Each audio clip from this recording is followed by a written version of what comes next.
So, hello Shweta, hello Anjum. How are you all? How's everything going? Very good Akshay, how are you? आप बताओ, आपने season 2 देखा और अगर देखा तो कैसा लगा?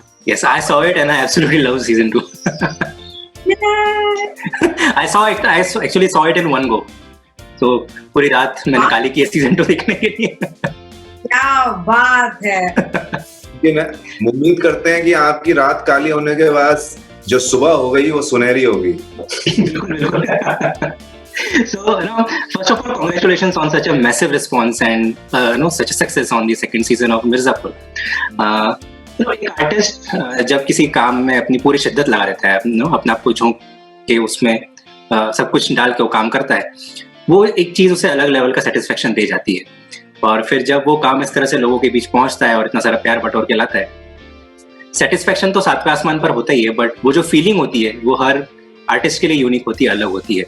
So I'm gonna start off by asking कि जो ये रिस्पॉन्स है अभी जो मिर्जापुर को मिल रहा है, what mind space are you in currently basking in the success of India's most awaited web series का second season?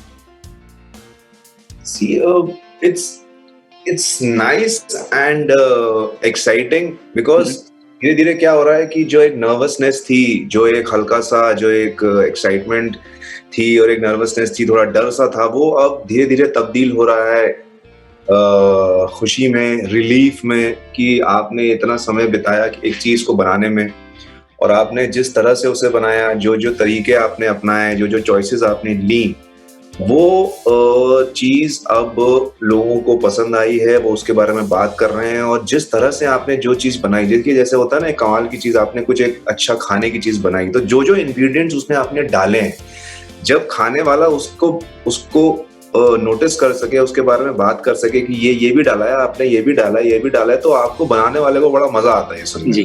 तो उसी तरीके की फीलिंग है कि अच्छा है, ह्यूमिलिटी है और खुशी है.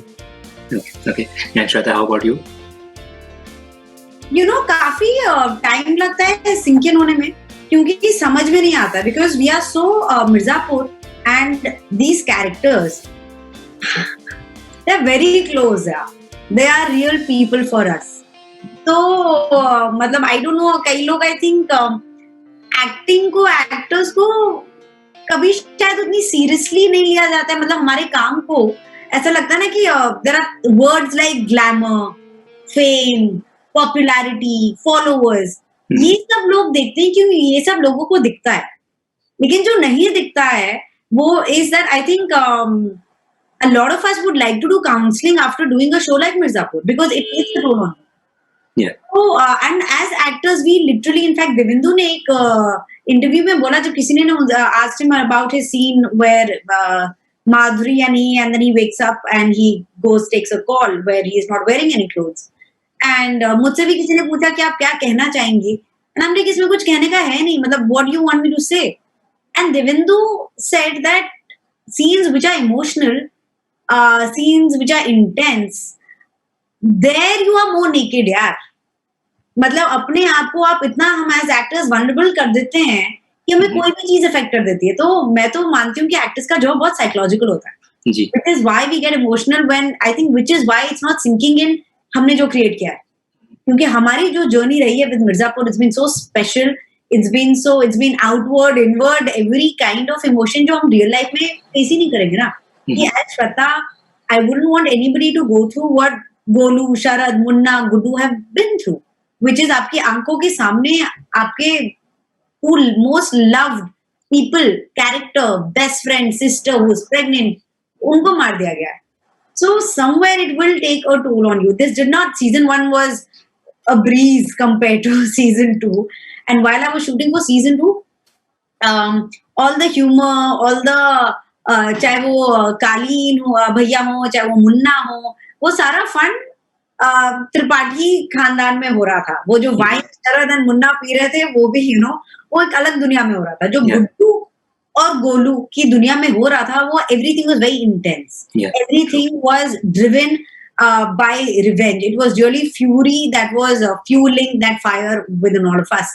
तो कहीं ना कहीं वो it takes a toll looking at yourself with a scar whenever I saw the mirror or any reflective surface. तो आप वो देख रहे हो, तो मैं गोलू को देखती थी. अब फाइनली जब वो अप्रिशिएट हो रहा है सबका काम, it feels so good because yes we do this for our own satisfaction, for our internal journeys, but it means a lot because we want our audience to relate to it. Appreciate अब छोड़ो, अच्छा लगा नहीं अच्छा लगा वो पता नहीं, but as long as they are on this journey with us and our characters is more than enough. So इसी चीज को थोड़ा और आगे बढ़ाते हैं. जैसे आपने कहा कि it takes a toll on your mind and body. Now Golu का जो कैरेक्टर है essentially it used to be a non violent person initially, and she takes up violence unwillingly, under some circumstances. And the way, but the violence grows on her slowly. The way she stabs the police officer, there's a raw angst, yet there's a clinical precision in that. If I'm reading it right. Yep.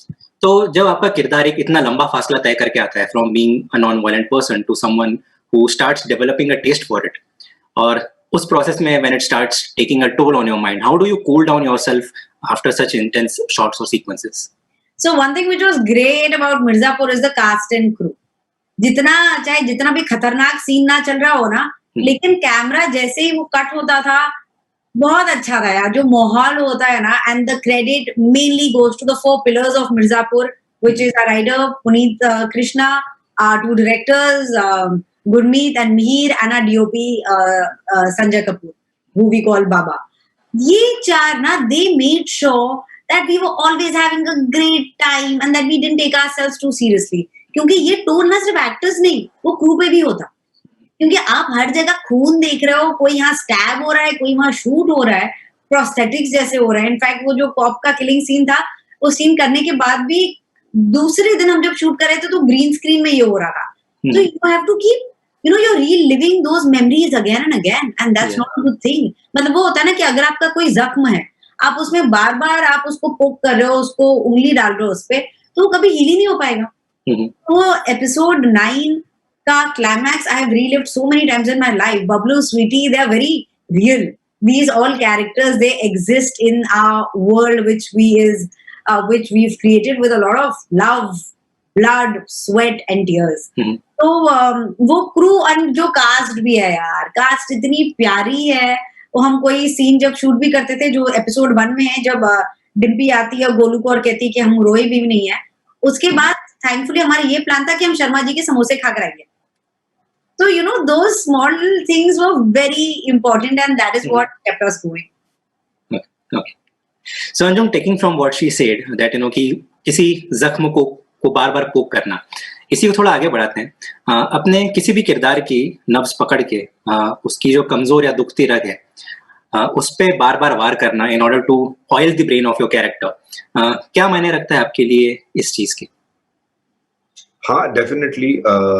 होता क्या है ना, देखिए, आप अपने character का सुर पकड़ने की कोशिश करते हैं कि उस कैरेक्टर का सुर है क्या.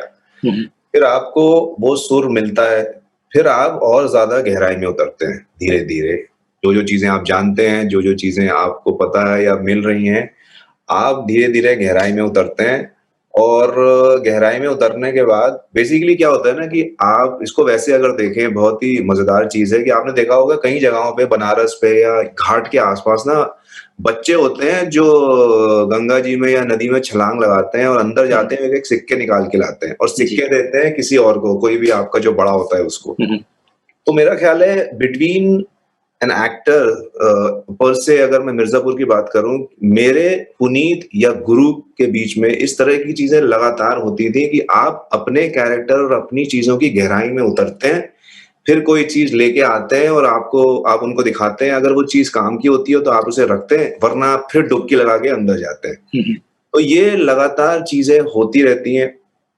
और जिसको, जैसे कि आपने कहा, तो आप उस एरियाज में जाते हैं जहां आपको लगता है कि ये यहाँ पे कोई चीज है, इसको और दबाते हैं, वहां से और चीज निकलती है.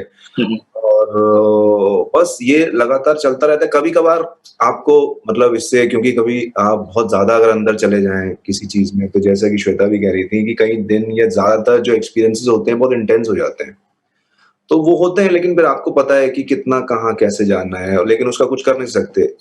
मजे की बात ये थी कि हमारा जो ऑफसेट, जो हमारी जो फैमिली है, एक्टर्स एक दूसरे के साथ, या गुरु, पुनीत, बाबा, ये सब लोग मतलब इतने ज्यादा एक टचवुड रिलेशनशिप इतना कमाल है, एकदम घर जैसे का है कि हर एक आदमी एक दूसरे से बहुत कनेक्टेड है, तो वो बहुत ज्यादा रिलीफ हुआ करता था कि जब आप एक थकान के बाद जो मेंटली और फिजिकली दोनों हैं, जब आप वापस आते हैं तो आपको ऐसा लगता है कि आप घर आए हैं, जबकि आप घर से दूर हैं, लेकिन वो भी एक घर ही है और आप सबके साथ हैं। We used to eat together, we used to talk together, we either used to travel together if we can, if you are going to a common location. तो ये जो ऑफसेट लगातार एक हार्मनी का जो एक रिलेशनशिप था ना, वो अभी भी बरकरार है और आगे भी यूं ही चलता रहेगा। तो इन चीजों से बहुत फर्क पड़ता है, स्पेशली अगर आप इस तरह की टेक्स्ट और इस तरीके के कंटेंट पे और शो पे काम कर रहे हैं जहां पे आपको सरफेस के बहुत नीचे जाके चीजें निकालनी पड़ती हैं अपने कैरेक्टर के लिए और अपनी कहानी के लिए। And Shweta, would you like to add anything to that? नहीं मतलब it's true, वही it's a family यार, and touch wood that there is so much love and respect, because otherwise तो ये बहुत ही मिर्जापुर, मतलब जब भी सीजन 2 या 3 का कॉल आता तो हम लोग तो दूसरे डायरेक्शन में भाग रहे होते। Okay. So, Anjum, आपका जो कैरेक्टर है शरद का, there's a certain upmarket, urban upmarket class and elegance attached to it. ये उसकी चाल ढाल में, उसके पहनावे में, उसके टेस्ट में ये चीज झलकती है, बट उसकी जो लैंग्वेज है वो अभी भी काफी रूटेड है। तो और किसी भी किरदार या किसी भी इंसान के लिए भी आम जिंदगी में लैंग्वेज जिस परिवेश में वो पला बड़ा है, ऐसी चीज होती है जो उसने बचपन से सुनी होती है और उसके थॉट प्रोसेस को भी शेप अप करती है। तो while driving your character from that urban world to the grungy setting of Mirzapur, did you use language and diction as the vehicle to drive into those territories? See, मैं हमेशा मतलब मेरे लिए हमेशा ना डायलेक्ट तो डेफिनेटली बहुत important है। तो आपको पता होना चाहिए कि आपका किरदार किस भाषा में बात कर रहा है, कैसे करेगा, नहीं करेगा। जैसे कि शरद के लिए भी आपने जैसा कहा कि उसमें एक अर्बन एलिमेंट है, वो पहले भी था, तो वो अभी भी सीजन 2 में वो चला नहीं गया, क्योंकि ऐसा तो नहीं हो सकता, कहानी जिंदगी तो वही है। हम उसे एक दूसरे सीजन में देख रहे हैं, लेकिन वो इंसान वो इस दुनिया में आ रहा है, लेकिन वो वही आदमी आ रहा है जो था। तो इसलिए डायलेक्ट का जो एक जो चॉइस थी वो वैसा था कि इसको रखना है क्योंकि यहीं का है, पैदा हुआ है, लेकिन फिर भी उतना ज्यादा रूटेड होने की जरूरत नहीं है, वो एक बैलेंस रखना है। दूसरी बात ये है कि जैसे मैंने कहा डायलेक्ट और उसकी बॉडी लैंग्वेज क्या होगी, डायलेक्ट क्या होगा, दूसरी भी चीज वो कपड़े कैसे पहनेगा, इन सारी बारीकियों पे जो आपको दिख रहा है अभी ऑन स्क्रीन, वो हर चीज पे एक इन्वॉल्वमेंट और एक वो चीज हमेशा रहती है, एंगेजमेंट हमेशा रहती है। लेकिन उससे सबसे ऊपर सर्वोत्तम जो चीज मैं हमेशा सोचता हूँ कि वो सबसे पहले होना चाहिए, वो होता है जेनेसिस। आपको डीएनए और जेनेसिस करेक्ट करना जरूरी है उस कैरेक्टर का, कि वो क्या है, वो क्या सोच रहा है, उसके लिए ये इंसान क्या है, वो इंसान क्या है, वो एक सिचुएशन में कैसे सोचेगा, नहीं सोचेगा। ये सारी चीजें पहले अगर आपके पास आ गया ना, तो उसके बाद डायलेक्ट और दूसरी चीजें आराम से everything starts falling in place. तो ये ऑर्डर मैं कोशिश करता हूँ कि हमेशा ऐसे रहे, पहले माइंड और फिर उसके बाद फिर जबान और हाथ, वो सब पहनावा, सब एक के बाद चीजें। Okay. And by the end of first season, both your characters, Anjum yours and Shweta yours, they were heavily hammered down to the earth, emotionally या mentally. तो जब इतने गर्त में से आप अपने कैरेक्टर को उठा के लाते हैं, does it give you a head start and does it make it easier for you to plot a linear graph in terms of your character? Both of you. Shweta? Easier से I think exciting बहुत होता है, because आपको ये पता है that आपको वही से पिकअप करना है, but now the entire situation has changed. Yeah.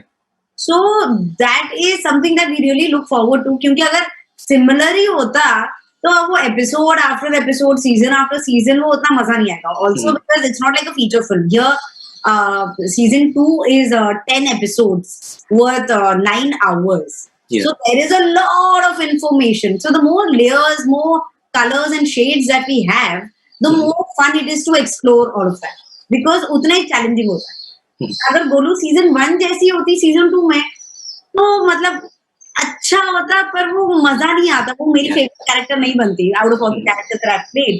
Golu is so special because she is complex and complicated and confused. तो वो मजा आता है. And I think both for Sharad and Golu, season 3 is again you're taking it a notch higher, level up होगा ही क्योंकि आपके जो भी game plans थे. Okay. And how about you, Anjum? बिल्कुल जैसा श्वेता ने कहा उसी सारी बातों को एग्जैक्टली वैसे ही रखते हुए बस उस पर एक्सटेंड ऐसे करूंगा कि देखिए हम लोग अपने जीवन में भी लाइफ में भी समय के साथ लेयर्स ऐड होती हैं, हम बदलते हैं, हम अपग्रेड होते हैं, ये सारी चीजें हमारे जीवन में भी होती हैं। जो हम 1 साल 2 साल 3 साल पहले थे, आप या मैं वैसे नहीं थे, उसमें कुछ एडिशंस हुए हैं, कुछ एक चीजें आगे बढ़ी हैं, ऐसे ही कैरेक्टर भी बढ़ रहा है। वो अपने पैरामीटर में सीजन 1 में जो था, गोलू जो थी, सीजन 2 में उससे वो थोड़ी अलग है, आगे की दिशा में है, थोड़ा और एक्सपैंड हुआ है, उसका दुनिया, उसका वर्ल्ड, उसकी सारी चीजें एक्सपैंड हुई हैं। दूसरा शरद का भी वैसा ही है कि वो लगातार एक्सपेंशन की तरफ, डाइवर्सिफिकेशन की तरफ और एक अपग्रेडेशन लगातार होता रहता है, तो ऐसे ही वो आगे भी होता रहेगा। उस बाउंड्री आपने बना दी है कि इसके बाहर नहीं जाएगा, क्योंकि इसके बाहर जाएगा तो वो अलग हो जाएगा। इस बाउंड्री में आप लगातार एक्सप्लोर करते रहिए और एक एक्सपेंशन की तरफ बढ़ते रहिए और वो होगा आगे और वैसे ही। So, since you spoke about traveling, Anjum, I would like to know from both of you कि इंडिया एक ऐसी कंट्री है which has an immense human capital, कई तरह के लोग हैं यहाँ पे और उसके साथ ही कई तरह के डाइवर्स कल्चर्स भी हैं। जी। So, ट्रैवल करते हुए छोटे शहरों की उन पेचीदा सकरी गलियों में अपने किरदारों को ढूंढते हुए जाना, इस चीज के क्या मायने हैं आपके लिए as an actor for both of you? बहुत ज्यादा, मतलब मुझे तो मतलब मेरे लिए बहुत इम्पोर्टेंट था, खासकर सिर्फ शरद और मिर्जापुर की बात करूं कि मैं जब एज शरद किसी बारे में बात कर रहा हूँ, अपने घर में खड़ा हूँ और किसी इंसान से बात कर रहा हूँ और मेरी किसी भी बातचीत में, किसी भी सीन में, in fact even out of the scene, जब मैं दुनिया बनाऊंगा तभी उस दुनिया को मैं उस सीन में भी अप्लाई कर पाऊंगा। तो वो सारी इमेजेस और वो सारी जिंदगी दुनिया पहले अपने दिमाग में बनाना बहुत जरूरी है। अगर आप जौनपुर में रह रहे हैं, जौनपुर की बात कर रहे हैं, आप जो भी चीजें कर रहे हैं, तो आपके पास इमेज होनी जरूरी है। पूरे शहर की एक एक गली, एक एक मोहल्ला, एक एक नुक्कड़ तो नहीं हो सकता आपको पता, लेकिन फिर भी एक इमेज होनी चाहिए आपके पास जो आप देखेंगे जब आप किसी चीज के बारे में बात कर रहे हैं। जी। जैसे अगर आप कह रहे हैं कि गोलियां नहीं चलेंगी, आप कुछ भी कह रहे हैं, फॉर एग्जाम्पल ये होगा, वो करेंगे, ऐसा नहीं हुआ, वो सारी इमेज बेसिकली, और एज एन एक्टर हम लोग वही करते हैं, we create image from the text. वो डेफिनेटली बहुत ज्यादा जरूरी है हम सभी एक्टर्स के लिए, और ज्यादातर सबका प्रोसेस वही होता भी है श्वेता का, और हमारी अक्सर इस बारे में बात भी होती है, तो यही करीब प्रोसेस रहता है सबका। Okay. And Shweta, would you like to add on to it? No, exactly that. And वही मजा है कि अलग-अलग शहरों से करने में, in fact like Vijay Verma is from Hyderabad. Yeah. तो वही I want to explore other cities, other countries, and just other characters, because the more you explore, the more you learn and you grow. So I can't wait to surprise the audience again with something totally different. Okay. Cool. So इसी के साथ we have reached the end of this conversation. कुछ ऐसा सवाल जो मुझसे miss हो गया हो या जिसका आप जवाब देना चाहते हैं, तो please feel free to talk about it. नहीं, मेरा ख्याल है हमने काफी चीजों को, पहलुओं को छू लिया तो बात। Okay. So on that note, thank you so much for talking to us, Anjum and Shweta, and I wish you all the best for all the other upcoming seasons also and the other projects also. Thank you so much. Please take care. Bye-bye. Bye.